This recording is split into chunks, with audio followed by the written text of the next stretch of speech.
Hello, class, and welcome to Module 5. In this module, while there are no date restrictions on your modules, focus on completing this before the 6th week of class if you want to stay on a weekly schedule.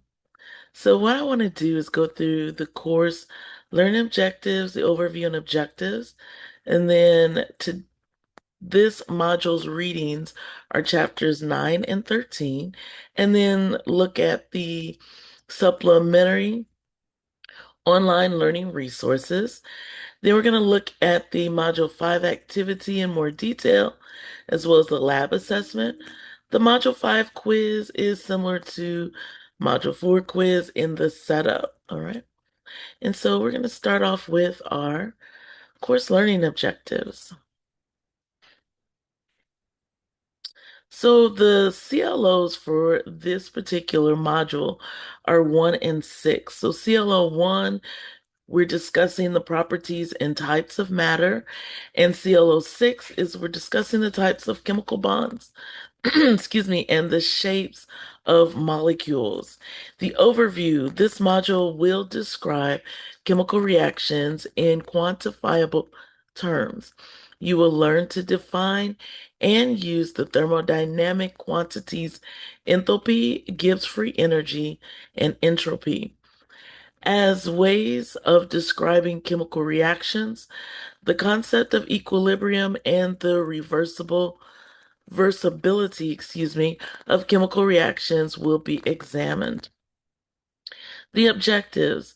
This module is an introduction of the concepts of thermodynamics as ways of quantifying types of energy. The basic calculations of bond enthalpies and energies will be examined, and connections to chemical stability, reactivity, chemical equilibrium, and reversibility of reactions, as well as the connection between thermodynamic quantities and chemical reactivity and equilibrium will be explored. Describe the meaning and origins of chemical energy, state the distinction between heat and work, define the first law of thermodynamics, and explain its physical meaning, explain how enthalpy change relates to internal energy and how it can be observed experimentally. Calculate bond enthalpies and bond energies. Define the second law of thermodynamics and explain its physical meaning, and explain the significance of Gibbs free energy as a state function.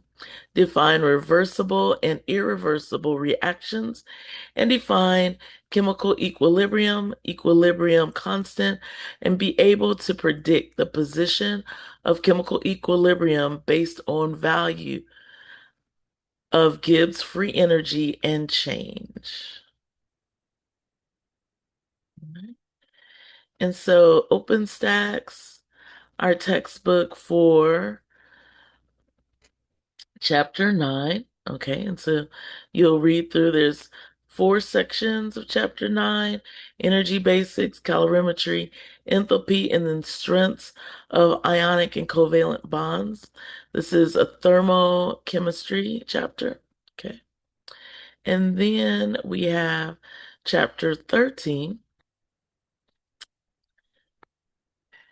as it loads. All right, chapter 13 is on the fundamental equilibrium concepts. And so we have chemical equilibria, equilibrium constants, shifting equilibria, Le Chatelier's principle, and equilibrium calculations. So make sure that you read through the different sections of these 2 chapters, and you'll see in these chapters there are some equations that you'll need to go through, and they do have some examples. All right. So we have some calculation examples on how to do the reaction quotient, how to set it up. For this one, you'll see that you have the product side. If you look at this, you see how the products are, remember the products are on the right-hand side of the arrow. the reactants are on the left side. When you have equilibria, you're going to have this double arrow that shows that the reactants can go to products as well as the products can go back to reactants. When you are setting up what we call the reaction quotient equation, you always want to do your concentration, and you see these square brackets around your products and your reactants. Those square brackets represent concentration.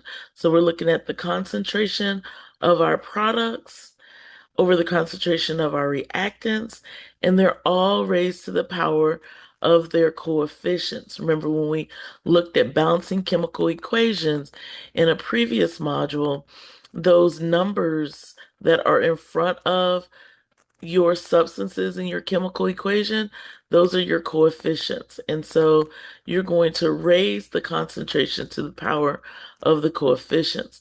And so look through example 13.1 because it's going to show you examples of how you set up those reaction quotients. So if we look at A together, we see that the reaction of the product, which is O3, raised to the power of its coefficient, which is 2, so it's squared. And then the concentration of O2 raised to the power of its coefficient, which is 3. And so you're going to do that for all the reactions. So look at these examples and then practice the examples on your own so that you get the hang of that. All right. So each of those sections has different examples that you can go through that's going to help you to prepare for the quiz for this particular module.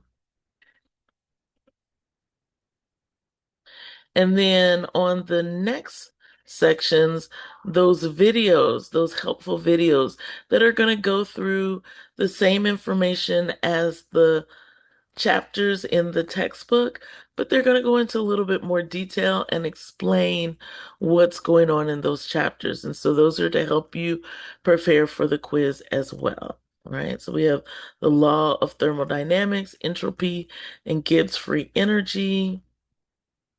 We have chemical equilibria and reaction quotients. So remember how we set up those reaction quotients. So this is going to go through that as well and help you know what's different when a particular quotient is in equilibrium and when it's not in equilibrium. And then physical equilibrium. We're looking at the phase diagrams for our different substances. So make sure that you are watching these different videos. All right, so now we want to go through the activity. So this is the module 5 activity. So this is some questions. I would strongly suggest that you make sure that you go through the chapters, practice the examples, go through the videos, and then do this module activity before you do the quiz because this is going to help you get some extra practice before the quiz. For this particular question, it's got this drop down, so you're going to pick which of these choices matches these thermodynamic terms, okay? And then the lab assessment. For the lab assessment for this module, here's some background and some instructions on it, a little background about reversible reactions. But it's a PhET simulation program. We're going to go through that. But before I go through that, I want to click on here because this is the actual instructions for this. All right. And so we have part A, we have some different questions in part A, and then part B, we have some questions for that. You're going to want to download this because you're going to want to fill this out and then submit it. All right. And so it says you're going to start the simulation. You're going to add 50 molecules to each side and have the ruler at the top. And as they are bouncing around, you're going to think about and answer the following questions. So if we look at that, we want the ruler at the top, okay? And then we're going to add 50 molecules to each side. So we're going to add 50 to the A side, 50 to the B side, and you're going to see what is happening, all right? We also want to look at our species information. It's telling you about the average speed. We got the green, which is the A side, the red, which is the B side. Another thing that you can do is you can set your particular temperature. Right now it's set at 300 Kelvin. All right. If you want to increase it, you can always add heat to it and you'll see what's happening as you add heat. You can also remove heat. All right, so it adds ice to it, and you can see the thermometers changing as you're adding and removing heat. You also have a timer here, and so you can see what's happening over time. You can reset that. Okay. Oh, sorry. You can reset that there. And then you can also reset the amount of molecules that you have. So play around with this. All right. You can also look at the kinetic energy and the speed. Okay, you can have that checked off as well. So you're going to go through your questions, your directions, and then answer the questions as you go along and make changes as the questions dictate. Right. So let's go back.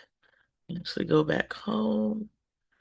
And then I'm going to go through module 5 this way. One thing I do want to mention, keep in mind that I do have office hours on Tuesday. That's the link to there. So as you're going through, if you have questions between 1 and 2 on Tuesdays and you want some live feedback, then pop into the Zoom classroom for those office hours. All right, so that is it for Module 5. If you have any questions, please feel free to reach out to me at any time, and I will see you in Module 6. Have an awesome day.